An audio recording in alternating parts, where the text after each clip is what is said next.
Friends, welcome to my channel. நம்ம இன்றைக்கி என்ன பார்க்க போகிறோன்னா, சங்கரா மீன் குழம்பு தான் எப்படி செய்கிறதுன்னு பார்க்க போகிறோம். வாங்க எப்படி செய்யலான்னு பார்க்கலாம்.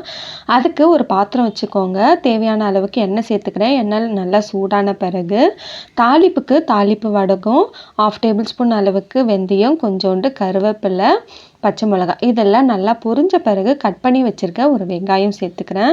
சேர்த்துட்டு அதையும் நல்லா வதக்கிக்கலாம். வெங்காயம் நல்லா வதங்கின பிறகு கட் பண்ணி வச்சுருக்க ஒரு தக்காளி அதையும் சேர்த்து நல்லா வதக்கி விட்டுக்கலாம். இந்த தக்காளி சீக்கிரமாக வதங்குறதுக்கு இந்த மீன் குழம்புக்கு தேவையான அளவு உப்பையும் இது கூட சேர்த்துக்கிறேன். சேர்த்துட்டு நல்லா வதக்கி விட்டுக்கலாம். தக்காளி நல்லா வதங்கின பிறகு 1/2 டேபிள் ஸ்பூன் அளவுக்கு மஞ்சத்தூள் சேர்த்துக்கிறேன். அதுக்கப்புறம் காரத்துக்கு ஏற்ப குழம்பு மிளகாய் தூளையும் சேர்த்துட்டு நல்லா பச்சை வாசனை போக நல்லா வதக்கி விட்டுக்கோங்க. இது நல்லா வதக்கின பிறகு ஒரு சின்ன லெமன் சைஸ் அளவுக்கு புளி எடுத்து நல்லா ஊற வச்சு எடுத்து வச்சுருக்கேன். ஸோ அதை நல்லா கரைச்சி இது மாதிரி வடிகட்டி ஊற்றிக்கலாம்.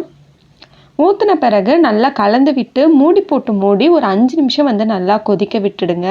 இந்த புளியோட பச்சை வாசனைலாம் நல்லா போகட்டும்.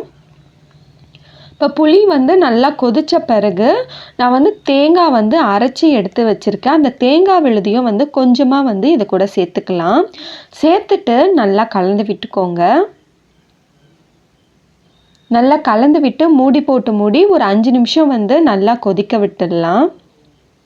இப்போ இது மாதிரி நல்லா 5 நிமிஷம் கொதித்த பிறகு சங்கரா மீன் எடுத்து சேர்த்துக்கலாம். ஒன்றா சேர்த்துட்டு கலந்து விட்டுக்கோங்க. ஏன்னா மீன் நல்லா வெந்த பிறகு கலந்து விட்டால் உடஞ்சிடும். ஆனால் நல்லா கலந்து விட்டு மூடி ஒரு 5 நிமிஷம் மட்டும் மீடியம் ஃப்ளேமில் நல்லா கொதிக்க விட்டு எடுத்திங்கன்னா நம்மளோட சுவையான சங்கரா மீன் குழம்பு ரெடி ஆயிடுச்சு. இது சூடான சாதத்தோடு போட்டு சர்வ் பண்ணுங்கள். ரொம்பவே சுவையாக இருக்கும். இது கூட சங்கரா மீன் வறுவல் வச்சு சாப்பிடுங்க. ரொம்பவே அருமையாக இருக்கும். இந்த சங்கரா மீன் வறுவல் எப்படி பண்ணுறதோ நம்ம சேனலில் அப்லோட் பண்ணியிருக்கேன். டிஸ்கிரிப்ஷனில் லிங்க்கும் கொடுக்குறேன். தேவைப்படுறவங்க செக் பண்ணி பார்த்துக்கோங்க. இதேமாரி நீங்களும் ட்ரை பண்ணி பாருங்கள். வீடியோ பிடிச்சிருந்தா மறக்காமல் லைக் பண்ணுங்கள். இன்னொரு வீடியோவில் பார்க்கலாம். தேங்க்ஸ் ஃபார் வாட்சிங்.